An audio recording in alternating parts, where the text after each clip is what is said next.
آج یاد آتا ہے سلطان نور الدین زنگی، جنہوں نے نام محمد پر اپنا سب کچھ وار دینے کا عزم کر رکھا۔ دنیا پہ کتنے حکمران آئے ہیں، آج دنیا ان کا نام بھی نہیں جانتی، لیکن کیا وجہ ہے کہ سلطان ایوبی کا نام لبوں پر آئے ادب سے پلکیں جھک جاتی، عقیدت اور احترام کے جذبات سینے میں پیدا ہوتے۔ کیوں؟ اس لیے کہ حضور علیہ السلام کے نام پر اس نے وفا کی ہے، اور یہ رب کا وعدہ ہے کہ جو میرے رسول سے وفا کرے گا پھر اس کو میں مرنے نہیں دوں گا۔ اقبال نے اپنا سارا فلسفہ شعر میں نچوڑا ہے کہ محمد سے وفا تو نے تو ہم تیرے ہیں، یہ جہاں چیز ہے کیا لوح و قلم تیرے۔ تو حضور کے نام پہ جن لوگوں نے وفا کی ہے، رب نے پھر انہیں مرنے نہیں دیا۔ آج بھی سلطان صلاح الدین ایوبی کی قبر بھی زندہ ہے، آج نور الدین زنگی کی قبر بھی زندہ ہے۔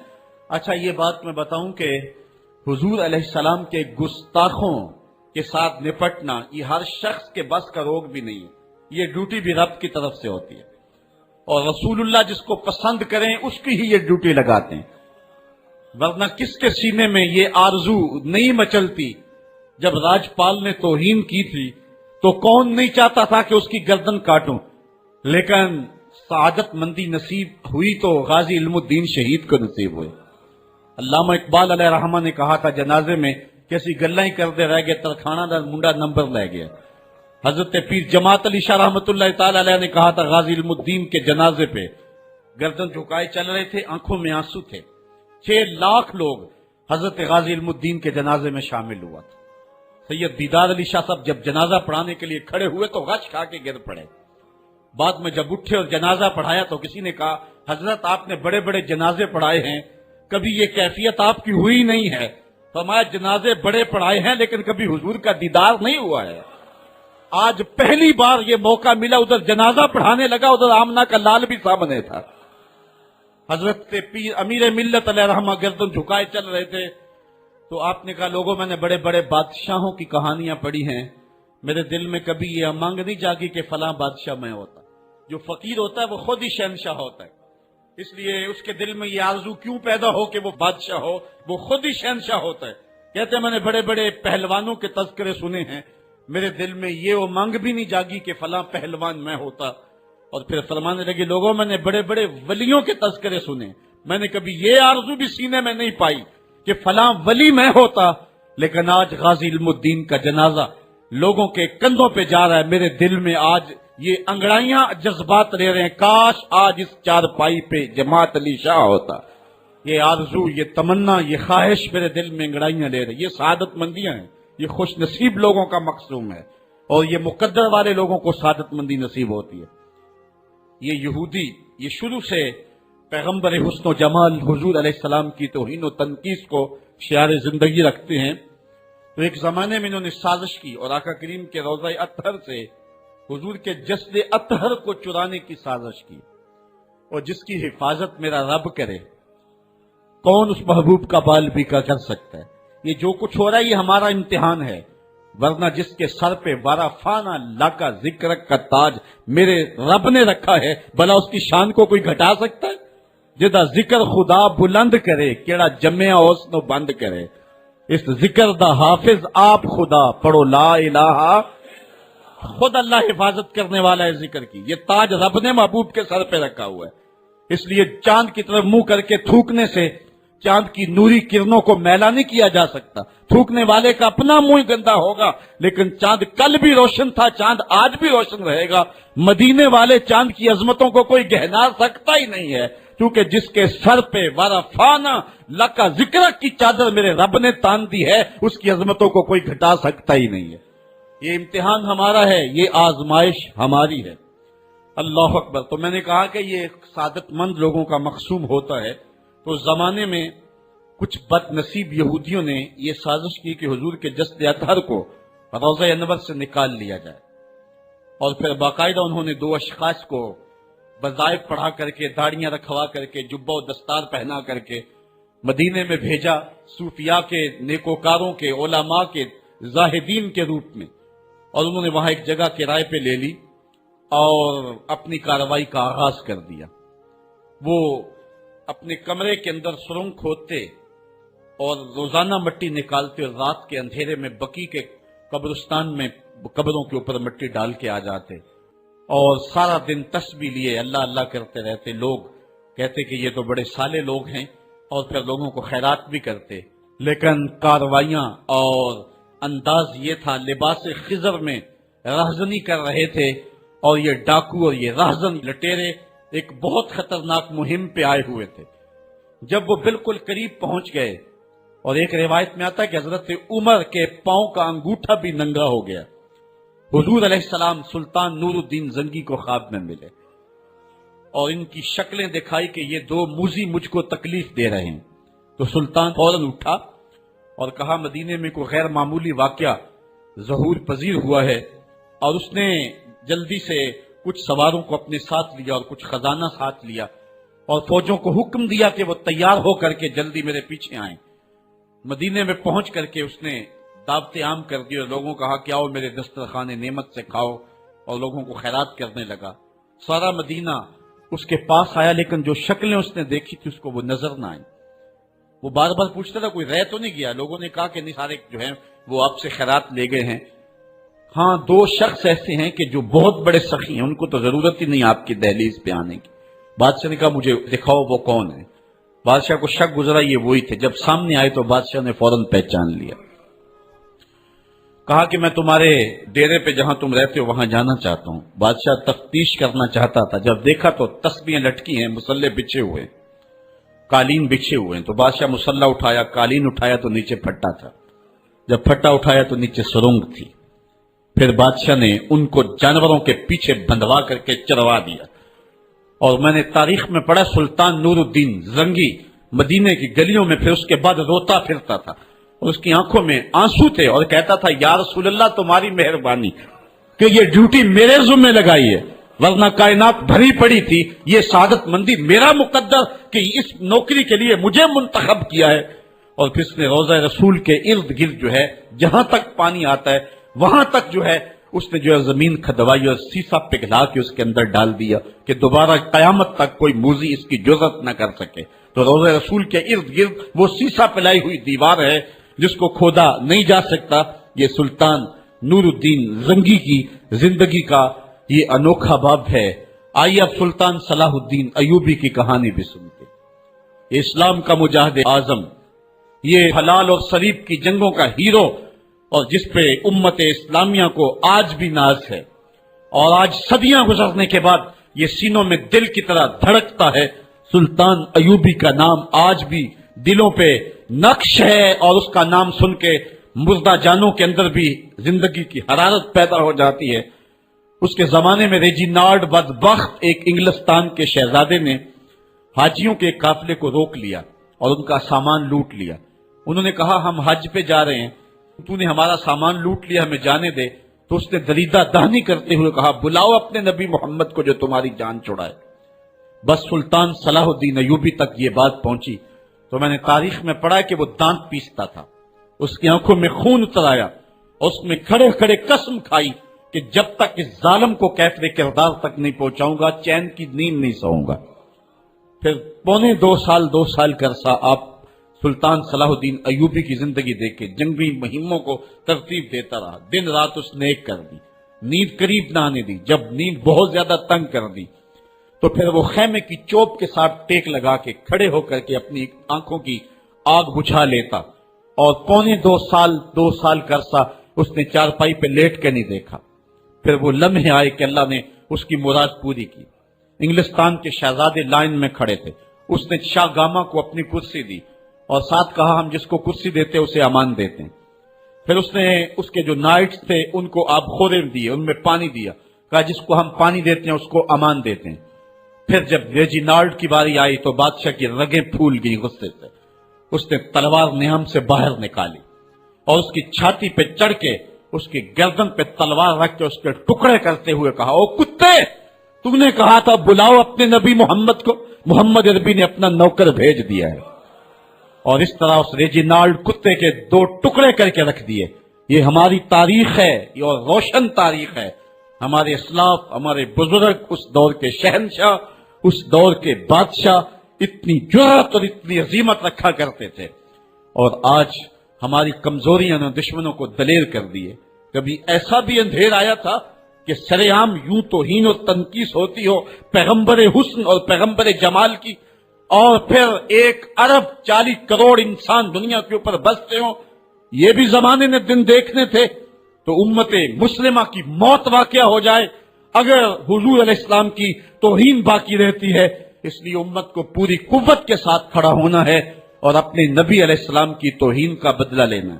اور یہ ممکن نہیں ہے جب تک جو ہے وہ ہم پوری دنیا کے اوپر غالب نہ ہوں.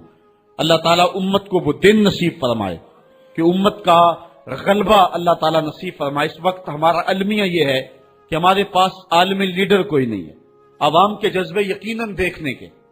سیریا کے بچوں کو میں نے دیکھا کہ وہ چھوٹے چھوٹے بچے، انہوں نے ہاتھوں میں کتبہ پکڑا ہوا ہے، اور میں اس منظر کو دیکھ کر کے کتنی دیر تک سکتے میں رہا. اس کے اوپر لکھا ہوا تھا اقتلونا ولا تسبوا لنبینا، ہمارے ٹکڑے کر دو لیکن ہمارے نبی کو گالی نہ دو. ان بچوں کے درد کی کہانی کلیجے چیر رہی تھی. یہ محبتوں کا عالم. وہ اقبال نے کہا تھا چمن میں رخت گل شبنم سے تر ہے، چمن میں رخت گل شبنم سے تر ہے، سمن ہے سبزہ ہے باد سحر ہے، مگر ہنگامہ ہو سکتا نہیں گرم، یہاں کا لالا بے سوزے جگر ہے. اس وقت امت بے امام ہے. امت کے پاس جو ہے وہ کوئی ایسا شخص نہیں ہے جو امت کی رہنمائی کرے. ملک بھی خالی ہیں اور عالمی لیول پہ بھی ہم کسی امام سے محروم ہیں. اللہ نے وہ دن نصیب کرنے ہیں. ہم صفے سیدھی کریں، بس ہمارا کام اتنا ہے. صفے سیدھی کریں گے تو امام بھی اللہ بھیج ہی دے گا. اور وہ وقت آئے گا کہ اس کے جھنڈے نیچے ہم کھڑے ہوں گے. اور ہم نے تاریخ میں پڑھا ہے، کتب صحاح میں موجود ہے، بخاری اور باقی کتابیں اٹھائیں، ہمیں اس وقت کی بشارت دی گئی ہے کہ جب عساکر اسلام ترتیب پائیں گے اور پھر امام بھی آ جائے گا اور پھر امت مسلمہ وہ بانکپن پائے گی کہ صحیح حدیث میں آتا ہے کہ اگر کوئی یہودی کسی پتھر کے پیچھے یا درخت کے پیچھے چھپ کر کے پناہ مانگنا چاہے گا تو وہ پتھر مسلمانوں مجاہدوں کو بول کر کے کہے گا ادھر آ، یہ ظالم میرے پیچھے چھپا ہوا ہے. وہ دن بھی اللہ تعالیٰ نے ہمیں دکھانے ہیں اور پوری امت کے اوپر جھنڈا جھولے گا تو آمنہ کے نال کا ہی جھولے گا انشاءاللہ. آ ملیں گے سینہ چاکانے چمن سے سینہ چاک، بس میں گھل کی ہم نفس بادے صبا ہو جائے گی، شبنم افشانی پیدا کرے گی میری سوز و ساز، اس چمن کی ہر کلی درداش نہ ہو جائے گی، آسمان سحر کے نور سے ہوگا آئینہ پوچھ، ظلمت رات کی سیما پا ہو جائے گی، شب گریزاں ہوگی آخر جلوائے خورشید سے، یہ چمن معمور ہوگا نغمہ توحید سے. وہ وقت انشاءاللہ آنے والا ہے. بس ہمارا کام صفیں سیدھی کرنی ہے اور صفوں کو ترتیب دینا ہے، اپنے جذبوں کو مرنے نہیں دینا ہے اور یہ جذبے اپنی نسلوں میں بھی منتقل کرنے ہیں اور اپنی نسلوں کو بٹھا کر کے حضور کی عظمت کی کہانی پڑھا کے جانا ہے. میں نے سیریا کے ان بچوں کو دیکھا تو میں اپنے بچوں کو بٹھا لیا. میں نے کہا بیٹے پوری دنیا کے اوپر حضور کی ناموس پہ حملہ ہے، بتاؤ ہم کیا کریں گے. تو میرا 5 سال کا بچہ ہے، مجھے حمزہ کہنے لگا کہ ابو یہ جو تلوار آپ نے لٹکا کے رکھی ہے بیٹھک میں، اس کے میں پیچ خود کھول سکتا ہوں اور یہ میرے ہاتھ میں دے، ان ظالموں کو میں کاٹوں گا. میں نے کہا بیٹے مجھے یہی تجھ سے توقع تھی، اس لیے کہ تیرے جسم کے اندر خواجہ دین محمد مصطفی کی غیرت کا خون دوڑ رہا ہے اور انشاءاللہ یہ ہماری نسلیں اٹھیں گی اور اسلام کے غلبے کا خواب ہم شرمندہ تعبیر کریں گے انشاءاللہ. تو اپنے بچوں کو بٹھائیں اور ان کو بتائیں اور ان کو حب رسول کے جام پلائیں اور ان کے اندر محبت رسول انڈھیل دیں اور ان کے سینے کے اندر یہ حرارت پیدا کر دیں اور وہ امت کے لیے اور نام محمد کے لیے ہر قربانی دینے کے لیے آمادہ ہو جائیں. انشاءاللہ وہ وقت دور نہیں ہے جب پوری دنیا کے اوپر اسلام کا جھنڈا جھولتا ہوا نظر آئے گا. ہم نے اپنے جذبوں کو بہر صورت بیدار رکھنا ہے اور اگر انہوں نے توہین کی زبان کھولی ہے تو کروڑوں انسان حضور کی مدح میں زبانیں کھول لیں، صبح و شام وظیفہ درود و سلام کا لبوں پہ جاری کر لیں اور حضور کے نام کا جھنڈا اٹھائیں. یہ گلیوں میں، یہ چوکوں میں، یہ بازاروں میں یہ احتجاج یہ تو ایک معمولی کیفیت ہے. ہم تو اس سے آگے بھی اگر ہم بے بس ہیں، کر کچھ نہیں سکتے. سچی بات ہے ہمارے اندر جو جذبوں کی کائنات ہے ان کو کچا چبا جائیں کہ جنہوں نے میرے آقا حضور نبی رحمت کی توہین اور تنقیص کی ہے.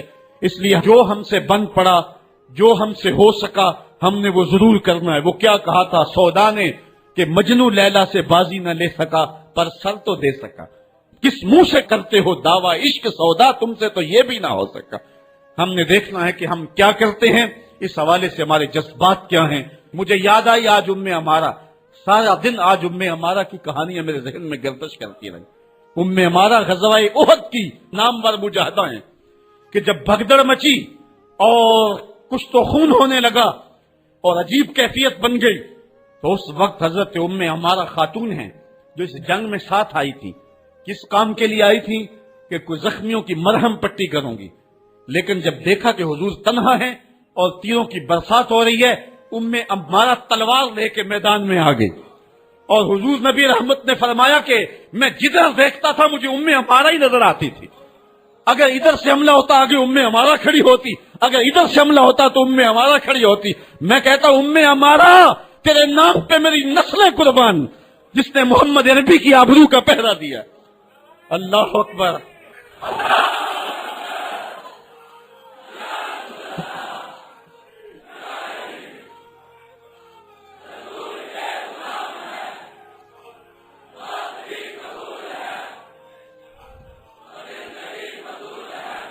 تمہارے جذبے سچے ہیں انشاءاللہ، شاید مغرب کو بھول ہو گئی ہے۔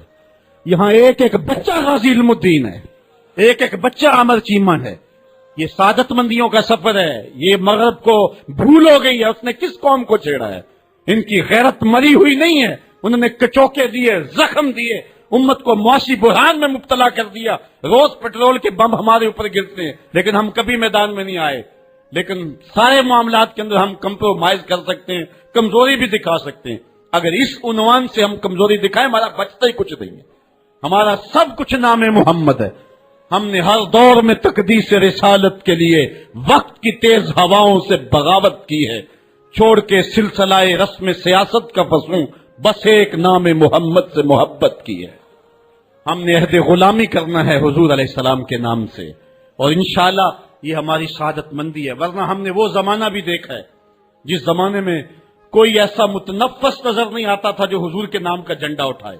یہ تاتاریوں کا دور ہے، جب بغداد کو اجاڑا گیا، امت کے سر کاٹے گئے، اور یہ حال تھا کہ منگول سردار نے کہا کسی مسلمان کا سر لاؤ، اپنے فوجیوں کو کہا نہیں تمہارا سر کاٹ کے لگائیں گے۔ ایک مینار تعمیر کرنا کھوپڑیوں کا، اور پھر مسلمانوں کا پتہ ڈھونڈتے ہوئے لوگ ہاتھ میں پیسے لے کے گھومتے تھے کہ کسی مسلمان کا پتہ دے دو، اس کا سر کاٹیں ہم، لیکن مسلمان ملتا نہیں تھا، کاٹ دیے گئے۔ دجلہ 3 دن تک خون بن کے بہتا رہا۔ یہ ہماری تاریخ ہے بغداد کی۔ اور پھر دجلہ کا بند توڑ دیا گیا، جو لوگ تہ خانوں میں چھپے تھے 1.25 لاکھ لاشیں ہم نے وہاں سے پھر نکالی۔ پھر وہ لمحے آئے کہ کوئی ایسا متنفس نظر نہیں آتا تھا جس کے ہاتھ میں اسلام کا جھنڈا ہو۔